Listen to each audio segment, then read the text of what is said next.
Hi friends, welcome to my channel. இன்றைக்கி இந்த வீடியோவில் நம்ம பார்க்க போகிறோன்னு பார்த்தீங்கன்னா, என்னோடய சனிக்கிழமை ரொட்டீன் தாங்க ஃபுல் வீடியோவை எடுத்து போட்டிருக்கேன். உங்களுக்கு பிடிச்ச வீடியோவுக்கு லைக் பண்ணுங்கள், சேனலை சப்ஸ்கிரைப் பண்ணிவிட்டு பாருங்கள்.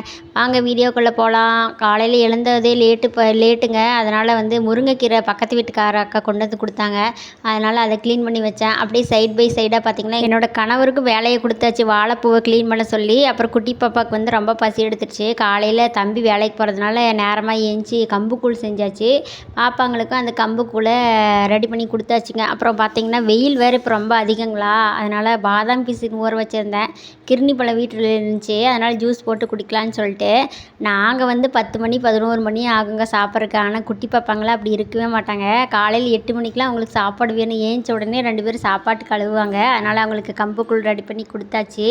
அதுக்கப்புறம் பார்த்திங்கன்னா வாரத்தில் ஒரு நாள் தான் வாஷிங் மிஷினே நான் யூஸ் பண்ணுவேன். பேருக்கு தான் வாஷிங் மிஷினு, ஆனால் வாரத்தில் ஒரு நாள் தான் அது யூஸ் பண்ணுவேன். என் வீட்டுக்காரரோட பேண்ட்டு சட்டை அப்புறம் பெட்ஷீட்டு அதெல்லாம் போடுறதுக்கு மட்டும்தான் வாஷிங் மிஷினு.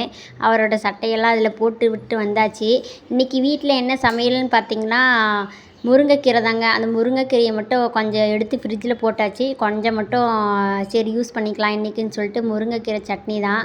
வாரம்னா சனி ஞாயிறுனா எங்கள் வீட்டுக்காரர் தான் வீட்டையே துடைப்பார். ஏன்னா அவர் தான் எக்ஸசைஸ் பண்ணி வீட்டுக்குள்ளே எக்ஸசைஸ் பண்ணுவாரா. வெளியே பாப்பாங்களாம் வச்சுட்டு போக முடியாது, நான் தனியாக சமாளிக்க முடியாதுங்கிறதுனால வீட்டிலே எக்ஸசைஸ் பண்ணுவார்.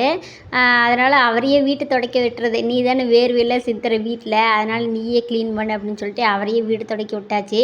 முருங்கைக்கீரை ரொம்ப சத்தானதுங்க. முடிஞ்சால் நீங்களும் வீட்டில் அடிக்கடி சமைச்சு செஞ்சு பாருங்கள். இன்றைக்கி புதுசாக ட்ரை பண்ணுறேன்னு சொல்லிட்டு வாழைப்பூ தான் செய்கிறோம். வாழைப்பூவில் என்ன புதுசான்னு பார்த்தீங்கன்னா, முட்டையை உடச்சி ஊற்றினா நல்லா இருக்கும்னு சொல்லிட்டு நான் சொன்னேன். ஆனால் என் வீட்டுக்காரர் சரி நல்லா இருக்குதான்னு பார்ப்போம் அப்படின்னு சொல்லிட்டு ட்ரை பண்ணோம். ஆனால் உண்மையாகவே செம்ம சூப்பராக இருந்துச்சுங்க வாழைப்பூ பொரியல். இது வரைக்கும் நாங்கள் இந்த மாதிரி முட்டை போட்டு செஞ்சு சாப்பிட்டதே இல்லை. சரி சும்மா தான் ட்ரை பண்ணலான்னு சொல்லி ட்ரை பண்ணோம். ஆனால் நான் உண்மையாகவே செம்ம டேஸ்ட்டு.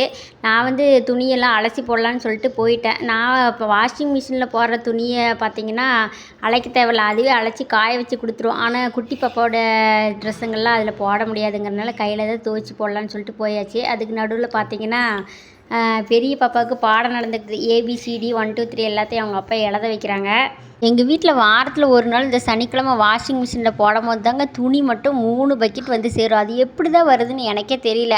மிஷின் துணியை ட்ரை பண்ணி அதோடைய வேலையை முடிச்சிருச்சுங்க. அதுக்கப்புறம் சரி வெயில் வரும்போதே போய் காய வச்சிடலாம் அப்படின்னு சொல்லிட்டு காய போட்டாச்சு. மொத்தம் 2 பக்கெட் துணி. எல்லா கம்பிலையும் எங்கள் துணி மட்டும்தாங்க காயுது. வேலையெல்லாம் செஞ்சு முடிச்சுட்டு நான் குளிச்சுட்டு சாப்பிட்றக்கே பார்த்திங்கன்னா 12 மணிங்க. இந்த வீடியோ பிடிச்சிருந்தா சப்ஸ்கிரைப் பண்ணுங்கள், லைக் பண்ணுங்கள்.